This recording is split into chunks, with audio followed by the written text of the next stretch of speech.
আসছি, তখন কিন্তু আমরা এবার স্ট্র্যাটেজির কথা বলছি। অতএব আমাকে স্ট্র্যাটেজির কথা তখন ভাবতে হবে যে I have to build up a strategy to obtain something. Power পয়েন্টটা দেখতে পাচ্ছ?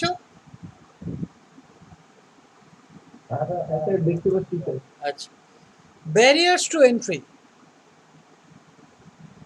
এন্ট্রি ব্যারিয়ার কিন্তু মনোপলিস্টিক কম্পিটিশনে ছিল না, যে কেউ আসতে পারে, চলে যেতে পারে, ব্যাপারটা কিন্তু যখন তখন ব্যাপারটা ছিল, মানে ছিল যে হ্যাঁ মানে যে কেউ আসতে পারে, চলে যেতে পারে, কিন্তু এখানে যে কেউ আসাটা মুশকিল আছে চট করে। জিও এখন ফট করে অন্য ফার্মকে ঢুকতে দেবে না, বা ভোদাফোন বা Airtel. Product may be homogeneous, বা ধরো আমাদের এই যে ডিটিএইচ ও oligopoly, product may be homogeneous or there may be product differentiation. Monopolistic কম্পিটিশনের মতো, মানে মনোপলিস্টিক কম্পিটিশনের ফিচার হচ্ছে প্রোডাক্ট ডিফারেন্সিয়েশন। ক্লোজ সাবস্টিটিউট, একে অপরের কাজ চালিয়ে দেওয়া যাবে, কিন্তু দেয়ার ডিফারেন্সিয়েটেড প্রোডাক্ট, হ্যাঁ, বিভিন্নতা আছে। কিন্তু অলিগোপলিতে একই প্রোডাক্ট দুজনে বিক্রি করতে পারে, আবার হেটারোজেনাস, একটু হেটারোজেনিটিও থাকতে পারে।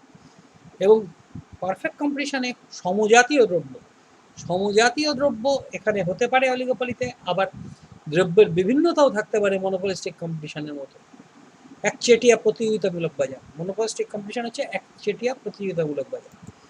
আচ্ছা, indeterminate price and output, price output determine করা যায়, বিল্ড আপ করে একটা স্ট্র্যাটেজি। দাবা খেলছি, দাবায় একটা চাল দিল, তার বদলে এবার অনেকগুলো চাল হয়, তার মধ্যে কিছু একটা চাল দিল গেস করে, তার বদলে আবার যে শুরু করেছিল তার অনেকগুলো চাল হয়। লুডো খেলা, যে কোনো খেলা, হ্যাঁ। So there is a application of game theory. আচ্ছা, অলিগোপলিতে দু ধরনের মডেল হয়, এটা আগে পরিষ্কার বুঝে নাও, তোমাদের এত মডেল লাগবে না। নন কলিউশিভে পূর্ণ মডেলটা খুব বিখ্যাত এবং তোমাদের খুবই লাগবে। আর সুইজি মডেল এটা লাগবে, কারণ এটা লাগে এই কারণে তোমাদের বেসিকগুলো দিয়েছে, মানে আমাদের অনার্সে বার্টনার, স্ট্যাকেলবার্গ এগুলো আছে, এই যাত্রা নেই। আর কার্টেলে তোমাদের খালি কলিউসিভ অলিগোপলিতে কার্টেল ব্যাপারটা বুঝলেই হবে, dominate price leader, derivative price leader আমাদের অনার্সে আছে। হ্যাঁ, কলিউশন নন কলিউশন এটা স্টেলের স্টোরি। দুটো বন্দি আছে দুটো ঘরে, দুজনে মিলে একটা ক্রাইম করেছে, কেউ জানে না অন্যজন কি করছে, ঠিক আছে, কেউ জানে না অন্যজন কি করছে, ঠিক আছে। এবার সেই জায়গাটা থেকে এবার জানে তারা, যদি দুজনেই স্বীকার না করি 1 বছর করে জেল হবে, দুজনের ছাড়া পেয়ে যাবো।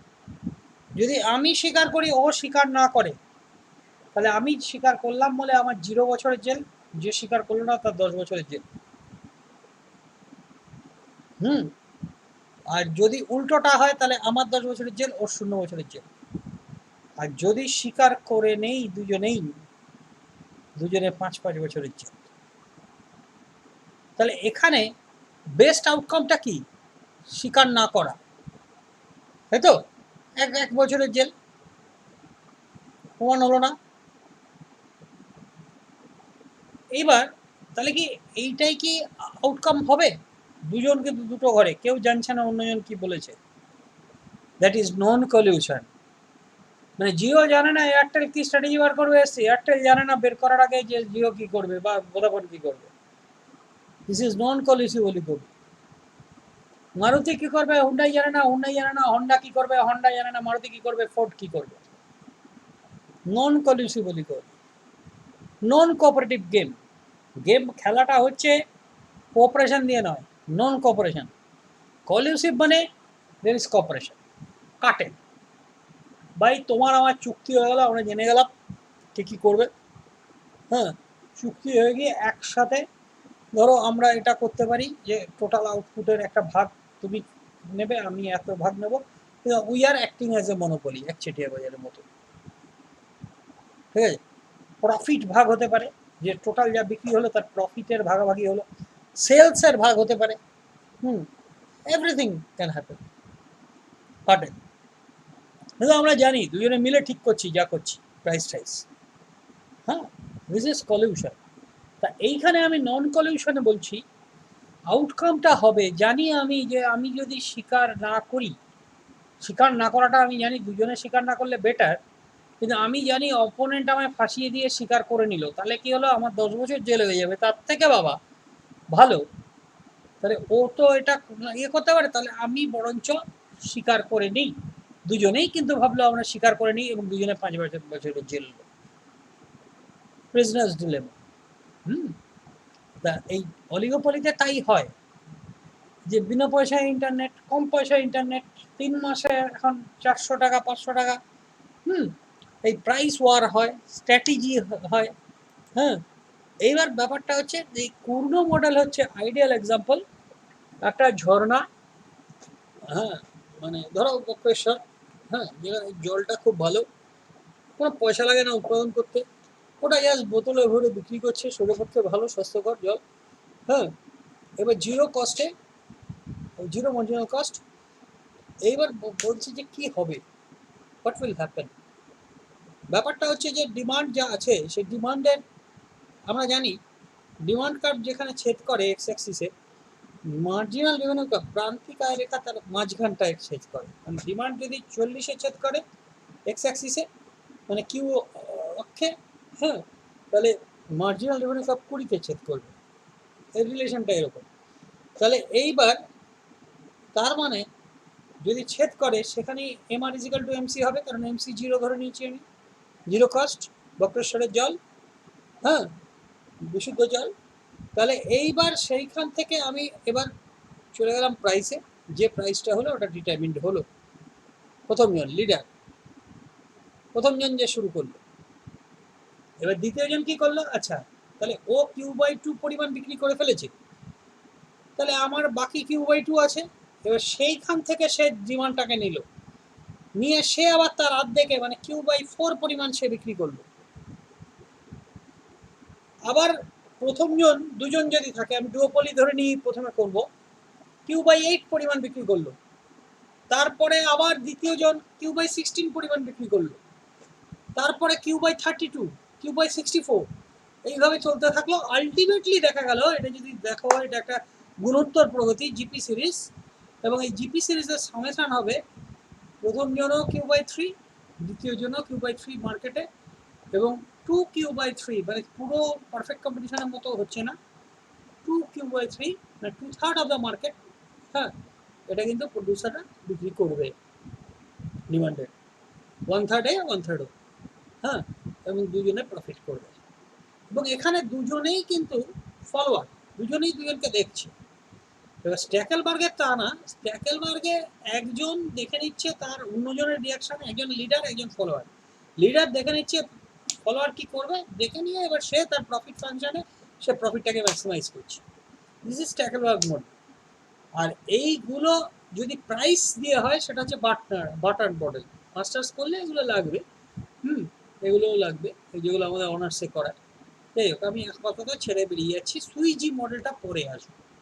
সুইজি মডেল একটা খুব ইন্টারেস্টিং মডেল, যেখান থেকে আমরা এই যে মেনু কস্ট বা প্রাইস রিজিট, প্রাইস কি আমাদের তো প্র্যাকটিক্যালি পারফেক্ট কম্পিটিশন বা মনোপলি প্রায় দেখাই যায় না, তাই না? এই অলিগোপলি বা ডুওপলি এবং মনোপলিস্টিক কম্পিটিশন এরই উদাহরণ বাস্তবে। এবার সেই অলিগোপলির ইয়েটা বেশি অর্গানাইজ মার্কেটে, তো সেখানে প্রাইসটা রিজিট কেন, প্রাইস সবসময় চেঞ্জ হচ্ছে তো, ডিমান্ড আর সাপ্লাই, সেই অনুযায়ী প্রাইসটা ফ্লাকচুয়েট করে না কেন, সেটার জন্য সুইজি মডেল সে দেখাবে, একটা সুন্দর মডেল। এবং একমাত্র এই মডেলটা যেখানে প্রফিট ম্যাক্সিমাইজেশন কন্ডিশন, এটা একটা শর্ট কোশ্চেন হতে পারে, যে প্রফিট ম্যাক্সিমাইজেশন কন্ডিশনে marginal revenue is equal two marginal cost কোন মডেলে হয় না, সুইজি মডেলে হয় না, একমাত্র পূর্ণ মডেলে হয়, সব মডেলে হয় এমআর ইজিক্যাল টু এমসি। আমি এই যে পূর্ণকে বললাম এমআর এমসি জিরো এবং এমসিকে ইয়েতে তোমার এক্স অ্যাক্সিসে কাট করছি, MR is equal to MC হচ্ছে। আমি আগেও দেখিয়েছি পারফেক্ট কম্পিটিশনে MR is equal to MC, মানে প্রান্তিক আয় ইজ ইকুয়াল টু প্রান্তিক ব্যয়। এবং মনোপলিতেও MR is equal to MC, monopolistic কম্পিটিশনে MR is equal to MC, প্রান্তিক আয় ইজ ইকুয়াল প্রান্তিক ব্যয়। একমাত্র সুইজি মডেলে কি হয়, প্রান্তিক আয় ইজ গ্রেটার দেন প্রান্তিক ব্যয় নয়, বা প্রান্তিক ব্যয় ইজ গ্রেটার দেন প্রান্তিক আয় নয়, কি হয় একটা পোর্শন থাকে যেখানে প্রান্তিক আয় ডিসকন্টিনিউয়াস, ফাঁকা নেই, সেই জায়গাতে গিয়ে মার্জিনাল কস্টটা যায়, এবং ওইটুকু জায়গায় যদি কস্ট ওঠানামাও করে চট করে প্রাইস কিন্তু এফেক্ট হয় না, ঠিক আছে। This is price relativity Sweezy model. যাই হোক আমি এখন আপাতত সুইজি ছাড়ি। This is a duopoly model, পূর্ণ model. Two firms share market features homogeneous product, সমজাতীয় দ্রব্য। প্রত্যেকটা firm, each firm determines its output based on an assumption about what the other firm will do. অন্য firm কী করবে সেই অনুযায়ী কিন্তু আরেকজন তার মানে স্ট্র্যাটেজি ঠিক করছে। ডিসিশনস আর মেড সাইমেলটেনিয়াসলি, একই সাথে কিন্তু সিদ্ধান্ত নিচ্ছে দুটো firm. Other farms behaviour is assume fixed, এইখানেই পূর্ণ ধরে নিচ্ছে অন্য ফার্মের বিহেভিয়ারটা ফিক্সড নেই। মানে আমার অনুযায়ী যে আবার সেও চেঞ্জ করতে পারে এটা কিন্তু ধরছে না একে অপরে। তারা ধরে নিচ্ছে আমি যেটা নেব সেটাই ও যা নিয়ে নিয়েছে, এবার আমি যা নেব সেটাতেই আমি যা পাওয়ার হবে। আবার আরেকজনও তাই ভাবছে যে ও যা নিয়ে নিয়েছে, এবার আমি যা নেবো সেই অনুযায়ী হবে মার্কেটটা ডিটারমিন, ঠিক আছে। তাহলে when a firm is basing its decisions on correct assumptions about the other firm, it is in equilibrium. যদি ফার্ম ঠিক অনুমানটা করে অন্য ফার্ম সম্বন্ধে সেটা ইকুইলিব্রিয়াম, তার মানে সেটা ইনসেন্টিভ নেই চেঞ্জ করা, সেখানে থেকে যাবে। If both firms in a duopoly are in equilibrium, this is called a পূর্ণ ইকুইলিব্রিয়াম। দুজনেই যদি ইকুইলিব্রিয়ামে থাকে সেটাকে আমরা বলি পূর্ণ ইকুইলিব্রিয়াম। এবং যদি বলা হয় কোন মার্কেটে কোন বাজারে রিঅ্যাকশন কার্ভ পাওয়া যায় বা স্ট্র্যাটেজি ঠিক করতে হয়, অলিগোপলি মার্কেট, ঠিক আছে। Let's look at this model graphical. আমি এবার যেটা বললাম সেটা গ্রাফিক্যালি দেখাবো।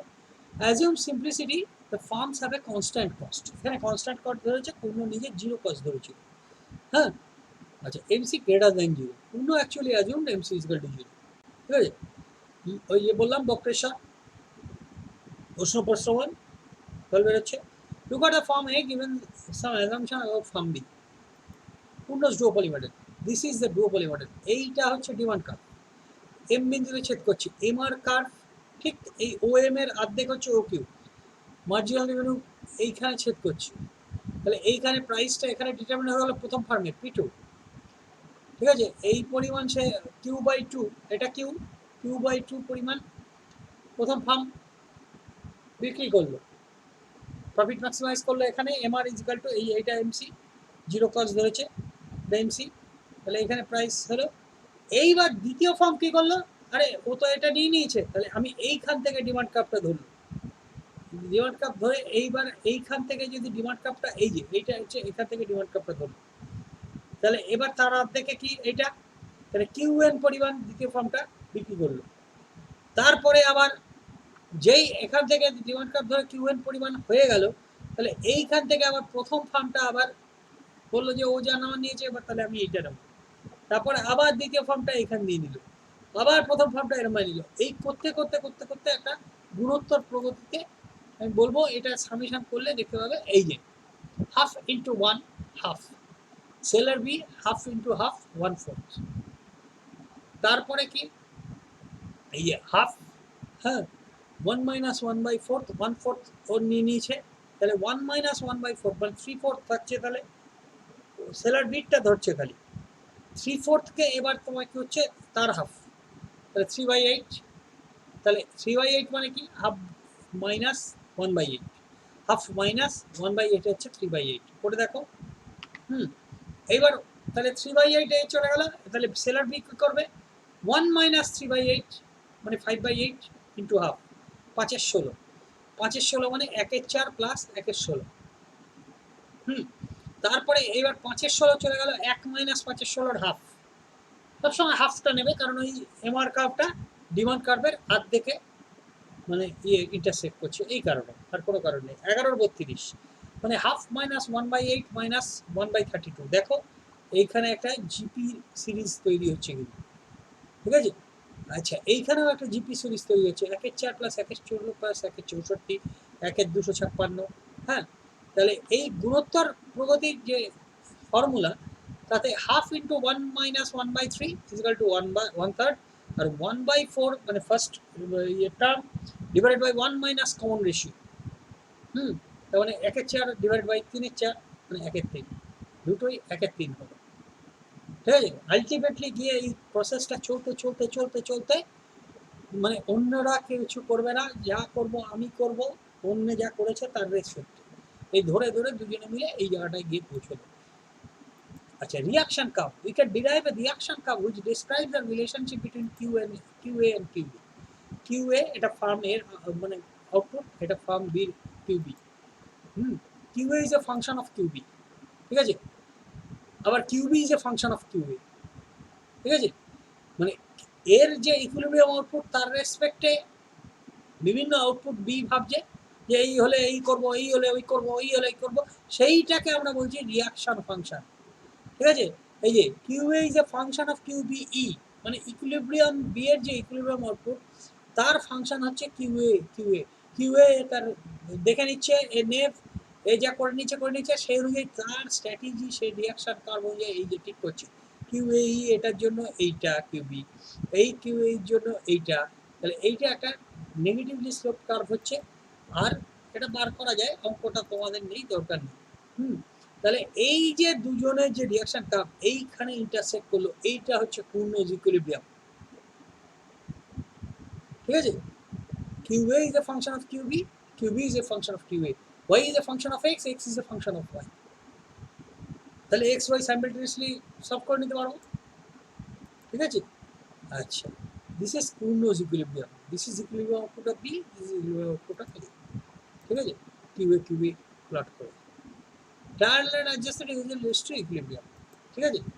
আচ্ছা, firm's behaviour is net they continue to make wrong calculations, তারা কিন্তু ভুল ক্যালকুলেশন করছে, কারণ কেউই কিন্তু চুপচাপ নেই, সবাই অল্টারনেটিভ স্ট্র্যাটেজি নিয়ে যাচ্ছে, কিন্তু ধরে নিচ্ছে যে আর কিছু করবে না, আমি যা করবো সেটাই।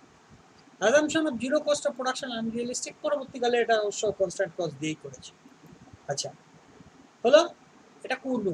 এবার আমি সুইচিতেও ঢুকছি আজকে, যেহেতু সময় বেশি নেই, ওটাই আটকালে দেখা যাবে। আর মোটামুটি ইন্ডিয়ানের আমি ইয়েটা দেবো, একটু চেক করে দিচ্ছি, কারণ কিছু ভুল আছে বইটা প্রিন্টিং, আমি তার ভুলটা দিতে পারি না টিচার হিসেবে। ইন্ডিয়ান হয়ে যাবে, বসলে হয়ে যাবে, টাইমটা খুব কম তো, আগে যদি জানতাম আগে এইভাবে করলে ভালো। তবে একটা ঘটনা ঠিক, আমি কখনোই আমার কাছে যখন দায়িত্ব এসছে আমি একটু বুঝিয়ে ছাড়বো, কারণ এরপরে এখান থেকে অনেকেই মাস্টার্স করার জন্য চেষ্টা করবে, আমি জানি। কেউ আছো, ইচ্ছা আছে মাস্টার্স করা?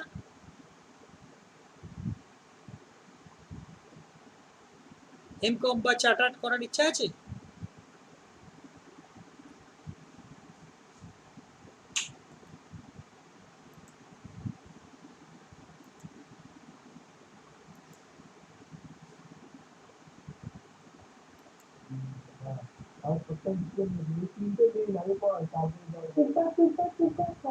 কখন কেটে গেছে,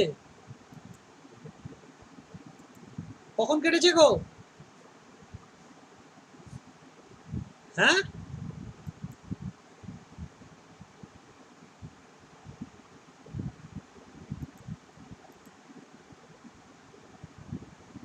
কত অব্দি হয়েছিল?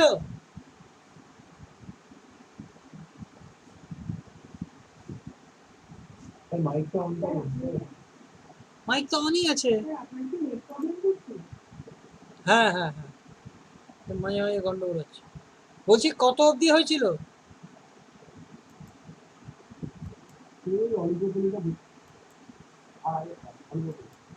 অলিগোপলি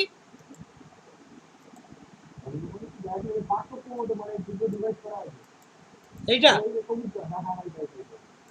বাবা, বাবা বলতে হবে পুরো কমপ্লিট করে দিয়েছিল। যাই হোক, পূর্ণ ডুওপলি মডেল, এটা একটা ডুওপলি মডেল, দুটো ফার্ম মার্কেটটাকে শেয়ার করছে। বৈশিষ্ট্য হচ্ছে সমজাতীয় দ্রব্য, হোমোজিনিয়াস প্রোডাক্ট, হ্যাঁ,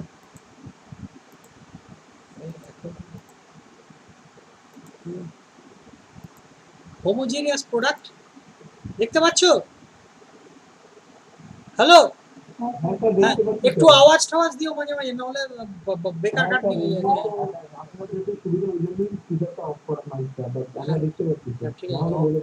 সমজাতীয় দ্রব্য, প্রত্যেকটা ফার্ম একটা আউটপুট ডিটারমিন করে on assumption what the other firm will do, অন্য ফার্ম কি করবে সেই রেসপেক্টে। এবং এখানে একে অপরকে নেইভ ধরে নেয়। নেইভ মানে যে ও যা করা করে নিয়েছে, আমি এবার যা নিচ্ছি সে অনুযায়ী ইকুইলিব্রিয়ামটা হবে, আলটিমেট মার্কেটটা ঠিক হবে। দুজনেই দুজনকে এটা ধরছে, কিন্তু দুজনেই কিন্তু পাল্টা স্ট্র্যাটেজি নিয়ে যাচ্ছে। ডিসিশনস আর মেড সাইমালটেনিয়াসলি, একই সাথে সিদ্ধান্ত হচ্ছে। Other farms behaviour is assume fixed, এই যে নেইভ, এটা যে নেইভ অ্যাজাম্পশন, হ্যাঁ। এবার অ্যাকচুয়ালি কিন্তু নেভ নয়, কিন্তু ধরে নিচ্ছে ফার্মটা নেভ। A firm is basing its decisions on correct assumptions about the other firm, it is in equilibrium. এবার ফার্ম তার ডিসিশন নিচ্ছে কারেক্ট অ্যাজাম্পশনের উপর about the other farm, it is in equilibrium. যে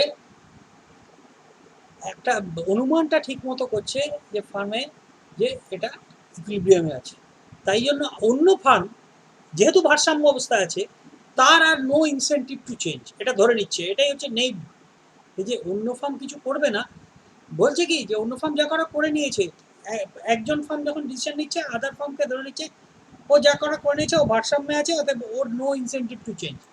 তাহলে আমি এবার যেটা করবো সে অনুযায়ী ঠিক হবে। আবার দ্বিতীয় জনও তাই ভাবছে, কিন্তু দুজনেই কিন্তু চেঞ্জ করে দিচ্ছে মার্কেটের রেজাল্টটা। both firms in a duopoly are in equilibrium, this is called পূর্ণ equilibrium. Let us look at the model graphically. আমি যেটা বলছিলাম, ঠিক আছে তো? শুনতে পাচ্ছ? হ্যাঁ। Assume for simplicity the firms have constant cost, ATC is equal to marginal cost and MC greater than 0, প্রান্তিক ব্যয় 0 থেকে বেশি। পূর্ণ কিন্তু ধরেছিল প্রান্তিক ব্যয় 0, আমরা 0 দিয়েই থাকবো।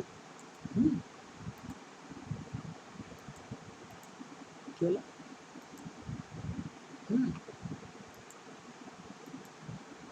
আচ্ছা, 0 দিয়েই রাখবো। Look at the firm A given some assumption about firm B.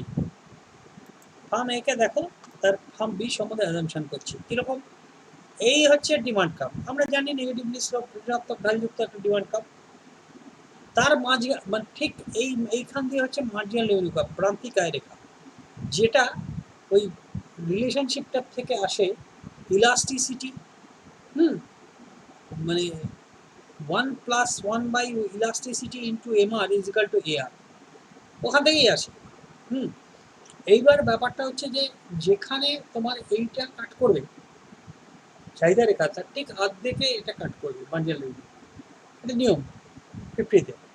তাহলে এখানে যদি মার্জিনাল কস্ট 0 হয়, MR is equal two MC, profit maximisation first ফার্মের হলো এখানে, এই আউটপুটটা সে ডিটারমিন হলো, তার মানে এই টোটালটা Q/2-তে, হ্যাঁ। তাহলে প্রাইস ডিমান্ড কার্ভ অনুযায়ী এখানে ডিটারমিন্ড হলো, একচে টাকার বাড়ি যেরকম হয়।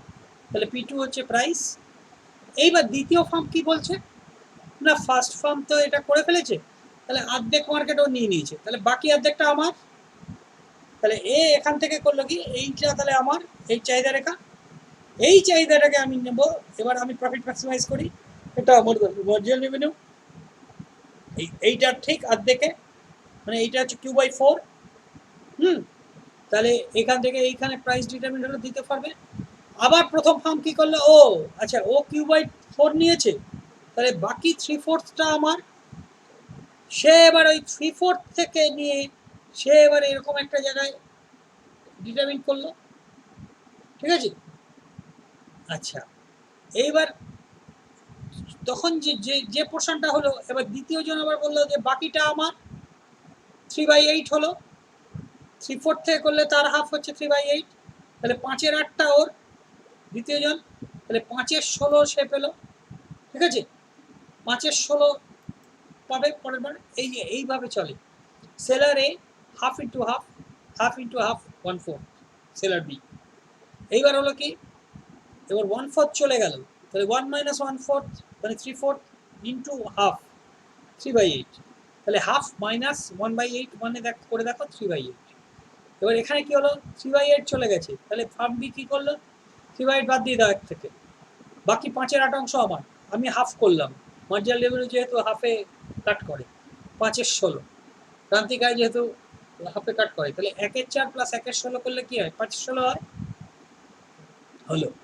আচ্ছা 5/16 চলে গেল, তাহলে 11/16 থাকে, 11/16কে আবার হাফ করো, 11/32 আবার প্রথম ফার্ম, হাফ মাইনাস 1/8 মাইনাস 1/32, এবার 11/32 চলে গেল, তাহলে এখানে হচ্ছে 21/32, তার হাফ করো 21/64, মানে 1/4 1/16 1/64 যোগ করে দাও, তাহলে এইভাবে একটা গুণোত্তর প্রগতিতে চলতে থাকে, এটা কমবে হাফ থেকে, আর এটা হাফ থেকে এই 1/4 থেকে বাড়বে, বেড়ে বেড়ে আমরা জানি এর গুণোত্তর প্রগতি ইনফাইনাইট জিপি সিরিজ, অসীম গুণোত্তর প্রগতি।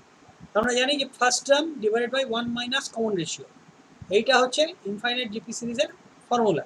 তাহলে ফার্স্ট টার্ম হচ্ছে 1/4 divide by 1 minus common ratio হচ্ছে 1/4, 1/4 দিয়ে বারবার গুণ হচ্ছে, তাহলে এটা হচ্ছে 3/4, এটা 1/4, তাহলে 1/3। এখানে কি, এখানে হচ্ছে ফার্স্ট টার্ম 1 মাইনাস 1/3, 1/3, ঠিক আছে, এই যে 1/3 বাদ দিয়ে দিল, হ্যাঁ 1 থেকে সেটাকে হাফ করছে 1/3, তাহলে দুজনেই আলটিমেটলি 1/3 পরিমাণ মার্কেটে নিয়ে নিল, ঠিক আছে। 2/3 হলো প্রোডাকশন।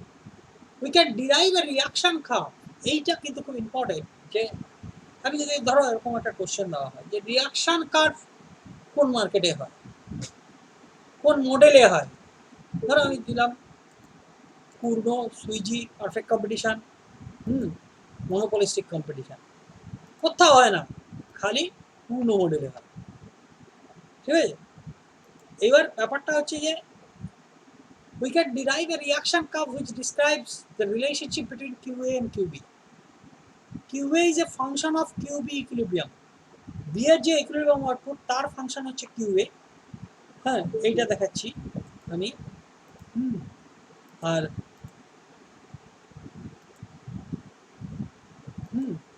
আর উল্টো দিকে কিউবিও হচ্ছে একটা ফাংশন অফ ইকুইলিব্রিয়াম কিউএ, ঠিক আছে, এইটা একটা হচ্ছে, তাহলে কিউবির রিয়াকশন কার্ভ, আগেরটা হচ্ছে কিউ এর রিয়াকশন কার্ভ, মানে কি দেখাচ্ছে কিউ এর রিয়াকশন কার্ভ, মানে ফর দিস ইকুইলিব্রিয়াম আউটপুট, এটা হচ্ছে বি মানে এর, মানে এই যে এইটা যদি বি এর ইকুইলিব্রিয়াম আউটপুট হয়, এটা হচ্ছে এর ইকুইলিব্রিয়াম আউটপুট, এটা যদি বি এর ইকুইলিব্রিয়াম আউটপুট হয়, এটা এর ইকুইলিব্রিয়াম আউটপুট, এরটা বি এর উপর ডিপেন্ড করে নির্ধারিত হচ্ছে এই কাপ বরাবর, আর এই কাপটা কি দেখাচ্ছে ঠিক উল্টো, হ্যাঁ এর যদি এইটা ইকুইলিব্রিয়াম আউটপুট হয় বির, এইটা এইটা এর হলে এইটা বি, এইটা এর হলে এটা বি, তাহলে এইভাবে রিয়াকশন কাপ দুজনের হচ্ছে, এই দুটো রিয়াকশন কাপ যেখানে ইন্টারসেক্ট করবে সেখানে ডুওপলি মডেলে, পূর্ণ মডেলে ইকুইলিব্রিয়াম হচ্ছে, এটাই হচ্ছে 1/3 and 1/3 এই আউটপুটটা, QA star and QB star, এটা হচ্ছে ইকুইলিব্রিয়াম আউটপুট, মানে QA is X is a function of Y is a function of X, দুজনকে এবার সলভ করো দুটো ইকুয়েশনে, হয়ে গেল দুটো ইকুয়েশন, দুটো ভেরিয়েবল সলভ হয়ে গেল, ঠিক আছে।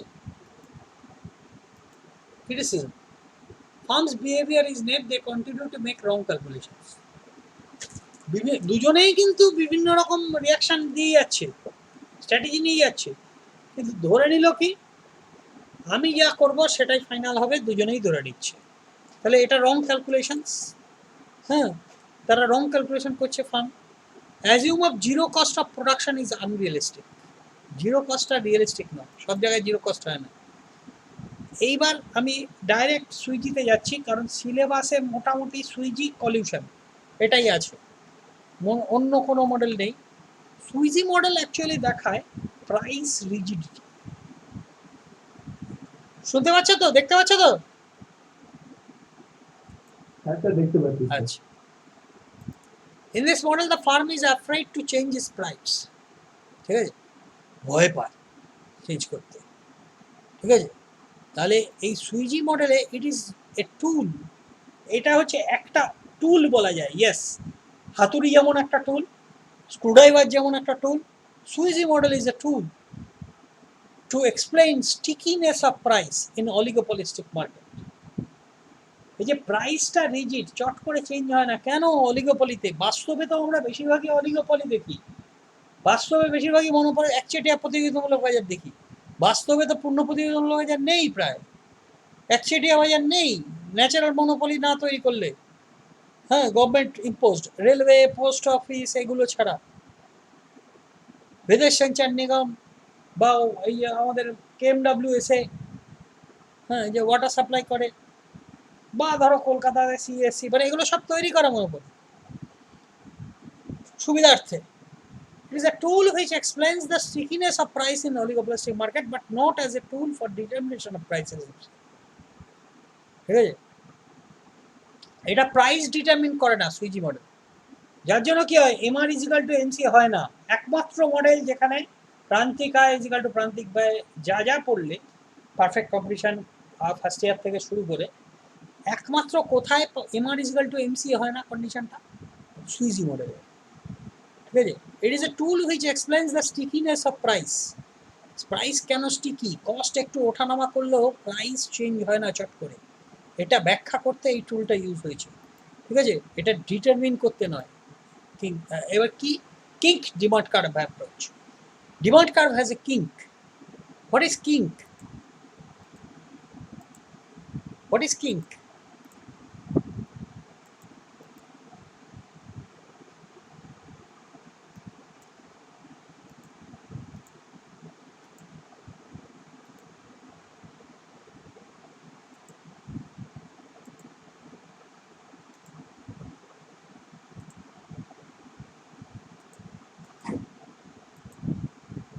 কিঙ্কটা কি? কিঙ্ক ইজ লাইক দ্যাট, এমনিতে আমরা জানি ডিমান্ড কার্ভ হয় স্মুথ, তাই না?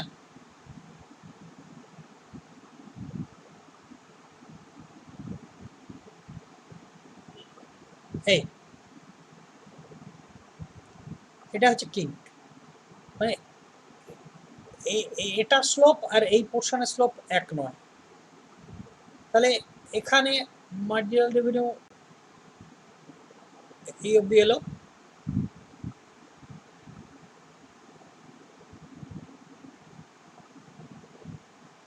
এইবার একটু ফ্ল্যাট, এখানে মার্জিনাল রেভিনিউ, এইখানে একটা ডিসকন্টিনিউটি থাকলো। তাহলে এই জায়গাটা থেকে কস্ট একটু যদি ওঠানামাও করে, এই জায়গায় ইকুইলিব্রিয়াম হবে, এদিকেও যাবে না এদিকেও যাবে না, MR ইজিক্যাল টু MC হবে না, কিন্তু MC থাকবে ডিসকন্টিনিউয়াস পোর্শনে মার্জিনাল রেভিনিউ। ঠিক আছে, সো দেয়ার ইজ এ কিঙ্ক, এখানে একটা ভাঁজের মতো আছে। কেন ভাঁজটা? দেখো, ব্যাপারটা হচ্ছে যে তুমি যদি প্রাইস কমাও,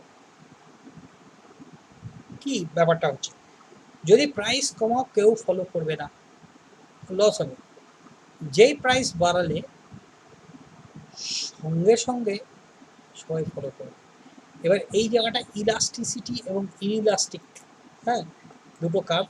এবার আমি দেখাচ্ছি কিভাবে হচ্ছে এটা।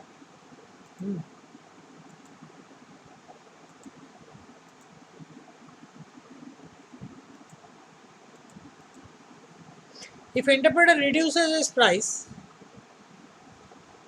যদি কমায়, সে এক্সপেক্ট করছে যে কম্পিউটাররা ফলো করবে। এটা ফলো করার মানে কি? তার মানে সে রিডিউস করে কি করতে চেয়েছিল, প্রাইসটা কমিয়ে তার দিকে বেশি কাস্টমার অ্যাট্রাক্ট করতে চেয়েছিল। যদি অন্যান্যরা ফলো করে, তার মানে সে যতটা ভেবেছিল অ্যাট্রাক্ট করবে ততটা অ্যাট্রাক্ট করতে পারবে না। সো প্রাইস রিডাকশানে the demand curve is inelastic, মানে একটু স্টিপ, ইলাস্টিক মানে একটু flat. Matching the price cut so that although the demand in the market increases, মার্কেটের ডিমান্ড অবশ্যই বাড়ছে কিন্তু কম্পিটিটরের শেয়ার থাকছে আনচেঞ্জড, যার জন্য যতটা বাড়ার কথা তার প্রাইস কমানোর জন্য ততটা বাড়ছে না। ঠিক আছে, however the entrepreneur expects that his competitor will not follow him if he increases price. যদি প্রাইস বাড়ায় তাহলে কম্পিটিটর সেটা ফলো করছে না, so that he will lose A considerable part of the customer. যদি বাড়ায় সে কিন্তু প্রচুর লুজ করে যাবে, কারণ অন্যান্যরা এটা ফলো করছে না। তাহলে এইটা হচ্ছে মুভ, মানে আমার কি হচ্ছে, আমার মুভ টুগেদার এটা, মুভ অ্যালোড এটা, এটা হচ্ছে মুভ টুগেদার, যেটা হচ্ছে হয়ে গেল। হ্যাঁ, খুব একটা আমি এফেক্ট করতে পারলাম না যতটা এফেক্ট করতে চেয়েছিলাম, কিন্তু যেই প্রাইস বাড়াচ্ছি আমার কোয়ান্টিটি ফল করে যাচ্ছে খুব। হ্যাঁ, তার মানে ইট ইজ ইলাস্টিক, মানে ফ্ল্যাট। ও আপার পোর্শনটা ফ্ল্যাট, লোয়ার পোর্শনটা স্টিপ। কেন স্টিপ, ইনইলাস্টিক কেন না, অন্য কম্পিটিটররা will follow the suit price কমালে, ঠিক আছে। তাহলে এইখানে আমার কি হচ্ছে, একটা কিঙ্ক হচ্ছে, ঠিক আছে, একটা কিঙ্ক হচ্ছে। এই যে এবার এইখানে ডিমান্ড কার্ভে যে কিঙ্ক হচ্ছে, তার জন্য কি হলো, এমআর কার্ভের একটা ডিসকন্টিনিউয়াস পোর্শন আসছে। এবার এখান থেকে যদি মার্জিনাল কস্ট কার্ভ যায়, এই যে কোনো মার্জিনাল কস্ট কার্ভে কিন্তু ইকুইলিব্রিয়াম হতে পারে। তাহলে একটু আধটু যদি কস্টের চেঞ্জও হয়, তার মানে কি বোঝালো এখানে, এখানে কিন্তু প্রাইস আউটপুট ডিটারমিন্ড হলো না, কিন্তু একটু আধটু যদি কস্টের চেঞ্জও হয়, তাহলে সবসময় যে প্রাইস চেঞ্জ করতে হবে অলিগল মার্কেটে তা নয়। এই মডেলটার এটাই কাজ। এবার ব্যাপারটা হচ্ছে stickiness of price, criticism of king demand curve. It does not explain the price and output decision of the firm. It does not define level at which the price will be set in order to maximize profit. এটা কিন্তু price determination model নয়, price determine করছে না profit কোথায় maximum হচ্ছে, যার জন্য কি MR is equal to MC নয়। হ্যাঁ, মানে এবার যদি বলি যে কোন মডেলে হ্যাঁ প্রাইস ডিটারমিন হয় না, একমাত্র Sweezy model. It does not explain the price and output decision of the firm. Price and output decision এটা এক্সপ্লেন করে না। It does not explain the level of price at which king will occur. ঠিক আছে, price output ডিসিশনটাও track করে না। It does not explain the height of the king. কিংকের height কোথায় সেটাও এক্সপ্লেন করে না। It is not the theory of pricing, rather a tool to explain why price once determined will tend to remain fixed. মানে এটা কিন্তু price theory নয়, যে প্রাইস ডিটারমিনেশন থিওরি, এটা একটা জাস্ট টুল যে প্রাইস কেন রিজিড, কেন অনেকক্ষণ ধরে চেঞ্জ হলেও আমার কিন্তু প্রাইসের আমার পরিবর্তন হয় না। এইবার ব্যাপারটা হচ্ছে কি, পূর্ণ বা সুইজি যাই হোক অলিগোপলি মডেলে এবার ওই বন্দীদের মতো দুঘরে বসে বসে ডিসিশন নিচ্ছে, কেউ জানে না আরেকজন কি নেবে। এইবার সেখানে একটা টেম্পটেশন আসছে, যেমন ওপেক কান্ট্রি করেছে। হ্যাঁ, পেট্রোল যারা বিক্রি করে, হ্যাঁ, ইরাক, কাতার, সৌদি আরব, এরা সব মিলে গেছে, মিলে গিয়ে ঠিক করেছে কি তারা সবাই মিলে প্রাইসটা ডিটারমিন করবে, ইন্ডিভিজুয়ালি করবে না, তাতে তাদের লস হচ্ছে। হ্যাঁ, so they will function like a monopoly, যদিও এটা অলিগোপলি, কিন্তু they will function like a monopoly, একচেটিয়ার মতো ফাংশন করবে। তাহলে কোন বাজারে, কোন অলিগোপলি বাজারে একচেটিয়া বাজারের মতো ফাংশন করে, cartel. when a small collusive oligopoly, cartel বা collusive oligopoly একই কথা, when a small number of firms share a market, অল্প সংখ্যক ফার্ম যখন মার্কেট শেয়ার করে, they can increase their profit by forming a cartel and acting like a monopoly. এই যে দুটো বন্দি যদি জেনে যেত যে এটাতে এই হবে, তাহলে ও কি বলছে সেটা যদি জেনে যেত, বাই চান্স যদি দুজনের কাছে মোবাইল ফোন থাকতো, হোয়াটসঅ্যাপ থাকতো, তাহলে কিন্তু কেউ স্বীকার করতো না, এক বছর করে জেল করে বেরিয়ে যেত। ঠিক আছে, তাহলে when a small number of firms share a market, they can increase their profit by forming a cartel and acting like a monopoly. A cartel is a group of firms acting together to limit output, raise price and increase economic profit. ঠিক আছে, তাহলে একসাথে যখন কাজ করে আউটপুটটাকে limit করা, price বাড়ানো এবং ইকোনমিক প্রফিটটাকে বাড়ানো। Cartels are illegal, but they do operate in sub markets. হ্যাঁ, ইললিগাল হলেও কিছু কিছু মার্কেটে এটা অপারেট করে। হ্যাঁ, acting together to limit output, মানে যেমন ধরো একটা দৌড় প্রতিযোগিতা হচ্ছে, আগে থেকে তোমরা ঠিক করে নিলে ফার্স্ট, সেকেন্ড, থার্ড, এটা কি খুব এথিক্যাল হবে? আমি ফার্স্ট, তুই সেকেন্ড, থার্ড হবে না। তো কার্টেল হচ্ছে ওই রকম, নো কম্পিটিশন, মানে তারা ঠিক করে নিয়েছে কি করবে, ঠিক করে এবার ভাবছে লাস্টে গিয়ে বলছে যে হ্যাঁ প্রফিট শেয়ারিং হবে, কি মার্কেট শেয়ারিং হবে, এত পার্সেন্ট তোর, এত পার্সেন্ট আমার, এত পার্সেন্ট তোর, বা এই দেশগুলো আমি করব, এই দেশগুলো তুই করবি, এরকম ভাবে ওপেক যেমন করে। হ্যাঁ, আচ্ছা,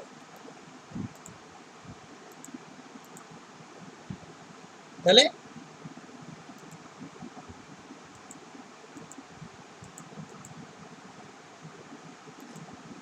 despite temptation to collude, cartel tends to collapse. কেন? কারণ দেখো, কম বেশি প্রফিট, কম বেশি বেনিফিট লস হবেই, এবং আলটিমেটলি কিন্তু তারা এই কার্টেল থেকে বেরিয়ে আসতে বাধ্য। To eliminate uncertainty surround the market, cartel is formed মার্কেটের যে অনিশ্চয়তা দূর করতে, restraining competition and there by ensuring gains to cartel group. ঠিক আছে, রিস্ট্রেনিং কম্পিটিশন, কম্পিটিশন রিস্ট্রেন করা এবং ensuring gains to cartel group. ঠিক আছে, তাহলে এইটার জন্য কার্টেল ইয়ে হয়। Cartel works through a board of control. Board determines the market share to each of its members. ধরো এমসিকিউতে এই তিনটে দিয়ে দিলাম, সাথে আর একটা দিয়ে দিলাম, বলছে cartel is formed not with the view, not, তাহলে সেইটা অ্যান্সার হবে। ঠিক আছে, এই তিনটে তো হ্যাঁ, is formed with the view, কি কি ভিউ এটা, এটা দিয়ে দিলাম, এটাই আমি টাইপ করে দিয়ে দিলাম। এবার দিয়ে তুমি আর একটা হচ্ছে থাকলো হচ্ছে তোমার অন্য পারফেক্ট কম্পিটিশনের একটা কিছু দিয়ে দিলাম, মনে পড়লো। ঠিক আছে, তা আমি এটার আর মডেলে যাচ্ছি না, এইটুকু কনসেপ্ট অনলি আছে তোমাদের সিলেবাসে। ঠিক আছে, জিনিসটা কি, হ্যাঁ, তাহলে reasons why industry profit may not be maximised, মডেলটা নেই আর কি। Mistakes in estimation of market demand, market demand estimate করতে ভুল হতে পারে। Mistakes in estimation of marginal cost, প্রান্তিক ব্যয়ের এস্টিমেশনে ভুল হতে পারে। Slow process of cartel negotiation, cartel নেগোসিয়েটের একটা ধীরে ধীরে হতে পারে, তারা ঠিক মতো হলো না টাইম মতো। স্টিকিনেস অফ নেগোসিয়েটেড প্রাইস, এই নেগোসিয়েটেড প্রাইসটাই ইনফ্যাক্ট স্টিকি হতে পারে, চট করে চেঞ্জ করা যাবে না। The bluffing attitude of some members during bargaining process, একে অপরকে ঠকাতে পারে। Fear of government intervention, government interference হতে পারে। ফিয়ার অফ এন্ট্রি, অন্য ফান্ড ঢুকে যেতে পারে। ঠিক আছে, এই হচ্ছে অলিগোপলি শেষ। বলো।